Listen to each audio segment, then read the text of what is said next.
Hello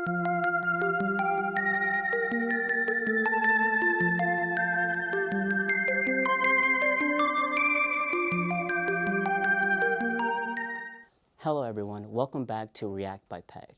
I'm today's moderator, Kenneth Sumter, PECC Executive Board Member. With me today, I have three guests who experienced COP30 in Brazil. Would you like to introduce yourself? Sure. Hi everyone, my name is Samuel Carvalho.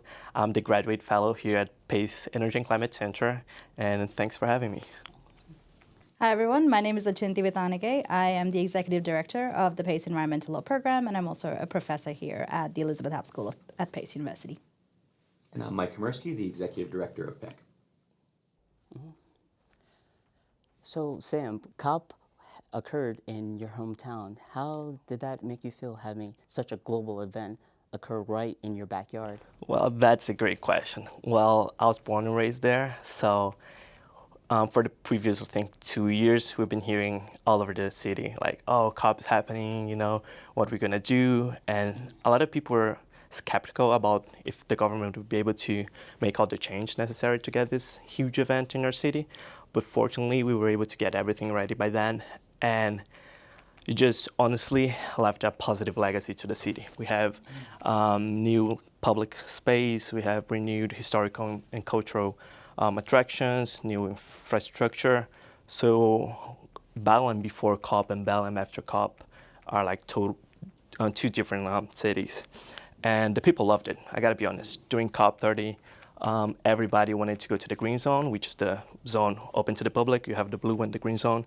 Blue zone is only for delegates and observers of the UNFCCC, and the green zone is like really general public access. And it's funny to mention because I went to COP29 in Baku, Azerbaijan, and the green zone wasn't that full or packed as was the green zone in Belém. So that was very interesting to actually visualize how people were really into what was going on at COP. And during certain periods, they would even have to limit access to the green zone because there were so many people, and you have capacity constraints. So that was a very, very nice experience. So indigenous people, they were sufficiently involved with COP30? Or were there any barriers of entry? Sure. So again, compared to COP29, absolutely different. Way more indigenous people at the blue zone and in the green zone. But however, we do have some kind of occurrence that happened during COP. Did we expect to have that many indigenous peoples? Yes, we did. In the blue zone, did we have as many as we expected? Probably not.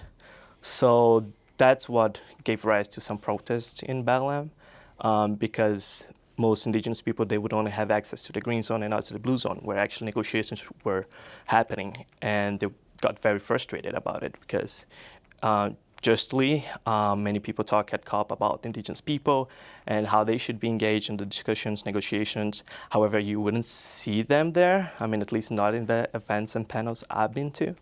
So what they did was they protested, which I think, and they even entered the blue zone unauthorizedly. We had to evacuate, but the next day, everything was normal, everything was fine. And then, even though they were not being heard, so they blocked the entrance of the blue zone, and I demanded to speak to the COP president. So basically, COP president R.E.A.C.T and the Minister of the Environment and Minister of the Indigenous People in Brazil, they reunited with all the indigenous people and talked about their demands, and they actually heard them finally. And that led to 10 indigenous territories being recognized by the Brazilian government the following week. So that was like a positive outcomes for indigenous people. Also, there was an improvement in their access to the blue zone, which was also demanded by them. But it is sad to, I think, it's been a while since COP wasn't held in a indigenous people land, It's been like years. I think the last COP we had in indigenous people kind of country was Peru, 2014. So we were expecting, again, a lot of indigenous people there. But they only so my feeling is that they're not heard as they were expecting, so they made themselves heard. So I think and again, that's all over the world, like indigenous people, they have to constantly be fighting, and demanding their rights because it never comes easy. Did you feel that demanding presence? Yes, absolutely. And the good thing is that I think for us observers, and NGOs and people who are part of this movement, we also kind of supported them. So during the protest, we were like, yes, you're right. You should be in the blue zone. You should be speaking. I want to see you there. So I think at least I feel we supported them quite well. And Sam, I think when a lot of people are viewers, we kind of live in our bubble and we take for granted, we know where Belém is, we know about the state of Pará, but maybe for our viewers who are watching, can you kind of help us understand what was special about that region, your hometown, particularly as it relates to indigenous people? Because I think sometimes when people hear Brazil, they just think of like Rio or Sao Paulo. Yes, no, absolutely. So Belém is located at the top north of Brazil, and that's basically in the Amazon region. So because it's in the Amazon region, we have various indigenous peoples and local communities, who are directly affected by climate change. So having the climate conference in the city with these people it was super relevant to our conversations. I think one of the other points that was super relevant is that Belém is one of the few cities around the world that have already hit 1.5 degrees Celsius in warming. So it was sort of it really demonstrated this is what climate change life could be like by being in the city and kind of experiencing all of that at COP30, right? I think that's a great point because, sometimes they are in northern countries where it's a bit colder, but then I think the countries' delegates, they could experience firsthand what that warming was all about, the direct consequence of climate change. And I think that definitely shapes discussions as we move forward. So PECC Environmental Law faculty and students were in attendance at COP in Brazil. What are ways for students to stay actively involved, or how were they actively involved at COP in Brazil this year? Question. So we had a lot of faculty and students get involved in various different ways. I think one of the main ways that faculty and students got involved was through this joint program that we held. It was a joint conference. It was between the PECC Environmental Law Program, but also PECC and several other organizations as well, but primarily with also one of our partner institutions in Brazil, which is FGV Law. And so together we did this 2-day conference. It was really jam-packed. We put a lot in there. And one of the best things about that was it was focused on 3 different places, right? We had the one in Belém, we had one in Rio, and then we had one based in White Plains here in our law school. And it was all simultaneously cast, so we had individuals from all 3 places. And at the same time, it was online too, so anyone could join, which allowed our students here to participate. It also allowed anyone else across the world to watch it, and we have made it also available on YouTube. So it's accessible to anyone as well if they wanted to look back. But one of the best things was also that we were able to bring people who were at the COP30 conference to the Belém location and have them involved. Like, for example, one of the ones that was really valuable for me was one of the sessions that I moderated was on environmental science, right, and the science of climate change and where we're at now. And we had Carlos Noble, who's one of the most well-known Brazilian scientists and had been involved providing data and reports to the IPCC. And so we were able to get him on site. And so like him, we had lots of other folks who were coming onto the site, meeting with also our alums. So we had at both the Rio and the Belém event, we had alums who were joining us to watch. So it was really great in that respect. Additionally, I want to add that we're very lucky at PECC because we have a very large faculty of expertise in climate change and also different subspecialties in climate change as well. So if you look at even the conference, we had for instance, Professor Bustos, who had been at the Inter-American Court of Human Rights on the climate change advisory opinion there, and she'd been one of the petitioners, one of the testimonial presenters there, and she was able to present. We had Mike Hamersky here, who was also presenting as well. Sam presented on one of the sessions, and I moderated a panel which was focused on the role of bar associations and law societies and essentially the legal profession in general in responding to climate change. So those were all areas, pathways for students to watch, engage, and also have our faculty provide our own climate expertise in the different ways that we come to it.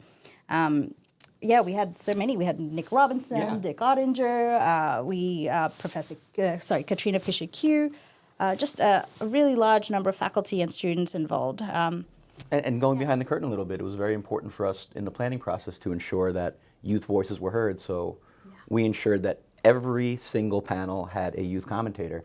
And that was a mix of, youth commentators from all around the world, indigenous voices, voices from the Global South, but actually, quite a few current PACE students presenting here from White Plains. Wow, lovely.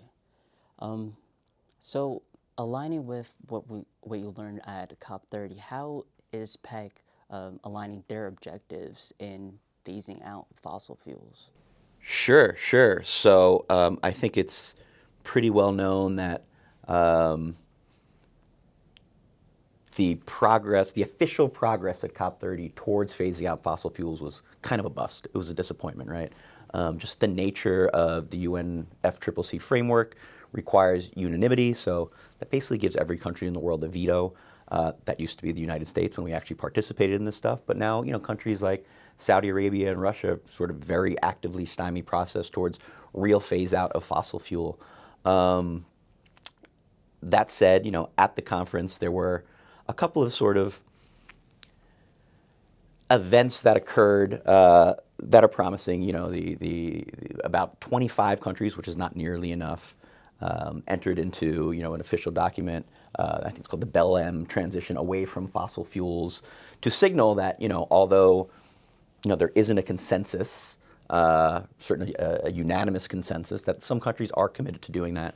Additionally, a very important outcome from the official proceedings was the BELEM action mechanism. That, amongst other things, it doesn't use the word fossil fuel, right? But it provides, a central repository for countries to share resources to assist with the just energy transition. Implicit in a just energy transition is a transition away from fossil fuels. It ensures that there's capacity sharing and resource sharing amongst more wealthy countries to other countries who need the help. So while there wasn't sort of a big sort of groundbreaking commitment to phase out fossil fuel, and actually there was quite resistance to that, there were these sort of real events that came from the official channel, and most importantly, there's another group called the Fossil Fuel Non-Proliferation Treaty Initiative, which, as the name implies, is an initiative who's trying to get sort of a consensus amongst global actors to phase out fossil fuels. Unlike the UNFCCC and the COP process, we're just going to call them the initiative for ease of reference. The initiative is seeking commitments from national governments, of which it has many, a lot of small island developing states in the Pacific, Cambodia, Ecuador, Colombia, Costa Rica. I think the Netherlands will sign up soon. But they're also engaging with subnational governments, city governments, state and provinces, NGOs, civil society, academic institutions, and importantly, we were able to secure a partnership with the initiative at COP30, and we are actively working with our student externs here on a couple of different sort of buckets of research, right? And sort of like the real way. I mean, there are many things that are needed to help countries phase out fossil fuel, but like the answer to so many questions in the climate space, like what do you need the most? Like, money. Mm-hmm. So we have sort of two research teams here at PECC, one being led by an SJG student, Akinola Alfalarin, and a third year, Samira Aziz, looking at sort of ways, climate finance generally and potential solutions for countries to get out of odious debts related to sort of fossil fuel infrastructures. And our brand new PECC graduate fellow here, Sam Carvalho, is leading a team of 5 JDs, 5 PECC energy and climate scholars on sort of innovative ways to address investor-state settlement disputes. It's a hard topic. If it was an easy question, they wouldn't ask us to try to figure it out. But we have very, very bright, very inspired legal minds working on this right now, and with the aim to help the initiative with sort of intellectual depth to present these ideas and potential solutions in the short term at a conference they're putting on at the end of April in Colombia, co-sponsored by the governments of the Netherlands and Colombia. So we are an active participant in helping them prepare for it, and I presume that we'll also be participating in that conference. And medium and longer term, I hope and expect that PECC will be sort of a long-term partner with that initiative towards, phasing out fossil fuels. Focusing on PECC and our founder, Dean Ottinger, how has his legacy helped staple what you're focusing to align for PECC? Sure. I mean, Dean Ottinger has been so central to this center for years, basically its entire existence. But in my short time here, I took over in June, right? So less than a year. Both sort of his support emotionally, intellectually, and bluntly financially really has helped the center physically attend stuff like COP30, go to the International Union for the Conservation of Nature, and develop these relationships with places like the Fossil Fuel Non-Proliferation Treaty Initiative. And I remember, me and our energy policy advisor, Emma Lagle, has a bi-weekly check-in with Dean Ottinger, and maybe a month or two ago, or having one, I was kind of bragging about a local source of funding in upstate New York that it's not the sexiest thing in the world, but it's good work. And he said, "You know what, Michael, that's great, but I don't really care. I just want to save the world." So I think we're doing what we can to kind of move that legacy forward. Oh, I have wonderful memories with working with Dick. I was actually here as a student a few years back. That was when I was doing my LLM, and I was Dick's RA, so Dean Ottinger's RA, and it was fantastic because he has continued to maintain that throughout his time here, is supporting students, and then after that time of when they've graduated, also continuing to support them. Often bringing back alums to get involved with PECC and also with the environmental law program in general. I think that legacy is just onwards and continues to roll. Absolutely. Considering how pessimistic many are over lack of real solutions that came from COP30, how can PACE environmental law students become more optimistic? Well, I've been thinking about this a lot. It's something that, like you said, there's this pessimism that often comes with the way that COPs are run and the outcomes that are coming out. In fact, for me, one of the most optimistic things about COP is actually the BELLAM action mechanism that you mentioned, the just transition mechanism. And I think one of the things that's really worth highlighting, which I think is going to really appeal to our students as well, is the fact that there is so much human rights-based language in that particular document.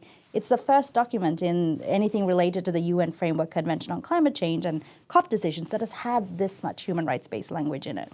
So there's focus on like labor rights and the rights of the workers' rights that are related to that, human rights, indigenous rights. And so the fact that kind of language even made it in is a huge success. And that's very much also testament to all the stakeholders that were involved. There were trade unions involved, indigenous groups, community organizations, a lot of civil society. I think this is the kind of stuff that really invigorates our students. And so I think that's something that if they're looking for a document or an outcome that came out of COP30, that is the one to focus on for me, the just transition mechanism. Additionally, I think something that students can feel really proud about is the presence of our legal profession and the contribution that they're making to climate action. So, for instance, I was able to be there as a delegate of the American Bar Association, and I was one of 7 who were there. And in addition to us, there were other bar associations that were represented, like the National Bar Association, the Brazil Order of Attorneys. Just the fact that they're having this conversation about what more can these law associations or even the legal profession? Is there something about legal ethics that also requires and professional responsibility that demands our profession to do more in terms of climate action? And so having those conversations, we're already having those conversations at the COP30 venue. And I think that's something that environmental law students can be proud of, that our legal profession is taking such a leadership role. And additionally, I think another thing that youth can find invigorating is just the number of youth that actually show up to each COP. Every year we have an amazing turnout of youth advocates that come there, and they are helping the conversation move forward, because they're the ones being super progressive and asking for those really tough things, making the calls of, the adults who are in the negotiating room kind of thing. And so, and we also had a lot of students from various different schools who were participating as volunteers to negotiators. So just seeing things like how much the youth are involved in the process, I think is also a source of hope for us. Yeah, and I would add to that specifically for like PACE environmental law students, it could feel really overwhelming, and none of us are going to solve all the problems on our own overnight, but we can all do a little bit each day. And being here at PACE, like every student is one step removed from somebody who is actively working on some of these problems, whether that be Professor Vithanage, Professor Bustos, what we're doing here at PECC. So I think knowing that you really can make a difference, even if that difference is little, you can wake up tomorrow and talk to someone who can help you make a difference. Yeah, and if I can just add to that, I also believe that all of that they talked about youth participation, I think that also like prepares you to the future. So we are going to be the future environmental attorneys. We are the ones who are going to help companies transition. We are maybe the ones who are going to litigate against those companies or countries. We are the ones who are going to deal with international treaties. We are going to be the ones who are going to deal with renewable energy and their legal framework. So I think all of that is also like a preparation for this future moment. And as we prep for the future, what priorities do you feel for COP31 in Turkey merit elevation? I can start. Well, just as Professor Hamersky already mentioned, the fossil fuel phase-out roadmap was a kind of a failure at COP30. The president of R.E.A.C.T, he said that he would try to develop that roadmap and present it before COP31, but we haven't heard so far about how that's going on. So if I could have any hope, that would be to have this roadmap ready and accepted by COP31, because the science is clear. IPCC has spoken, like we cannot solve this problem, the climate crisis, by continuing the investment of fossil fuel. We have to transition and go to renewable.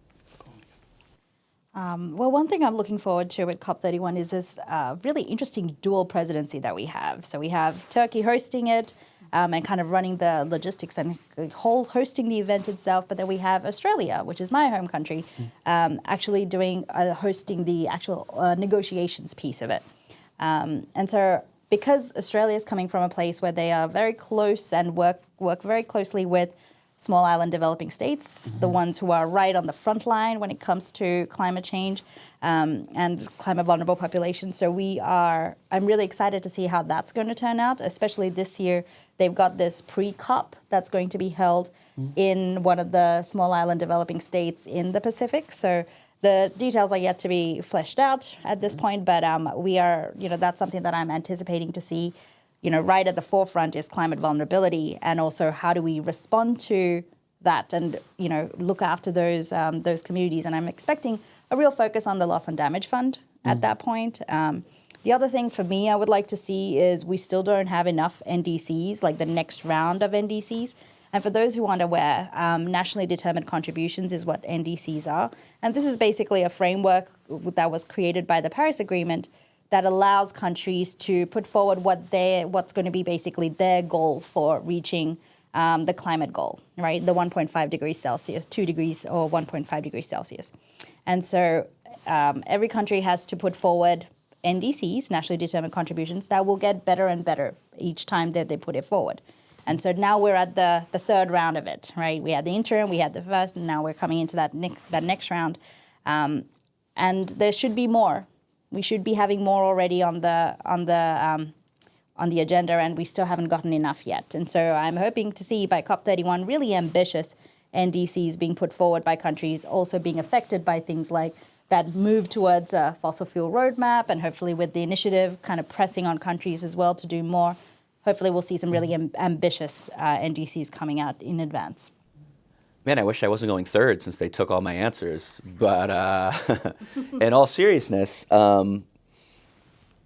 we haven't really spoke about the ICJ advisory opinion that came out last summer. And I think since it came out so close to COP, a lot of these sort of action items at COP30 weren't able to process the real implications and sort of implement sort of the direction from the ICJ advisory opinion. So I hope with, a year of, processing it, various legal scholars around the world and national courts sort of understanding what it means for implementation around the world, I hope that with the authority from the ICJ that there is more real sort of movement on a fossil fuel phase out, right, towards a just energy transition. I'm not going to be Pollyanna and think, this is going to solve everything, right, and, Saudi Arabia and Russia are going to start building windmills. But I do think that the ICJ advisory opinion can be a catalyst to real progress throughout the world, whether that be national or subnational governments. And by COP31 next year, perhaps that can serve as an inspiration for more binding commitments towards a phase out. Whether they call that a fossil fuel phase out or not, they won't. Perhaps we can, have more positive momentum towards a just energy transition.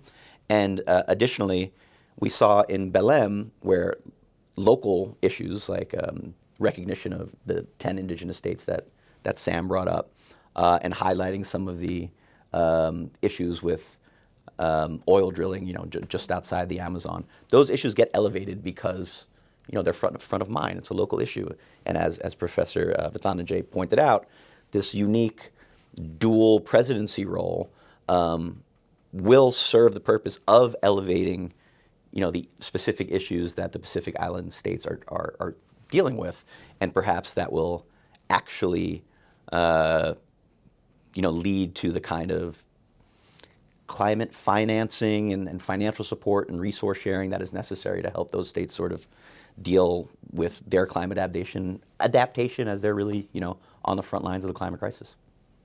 Well, I want to thank you all for sitting with me and having this conversation, recapping over COP30, and we'll see you next time.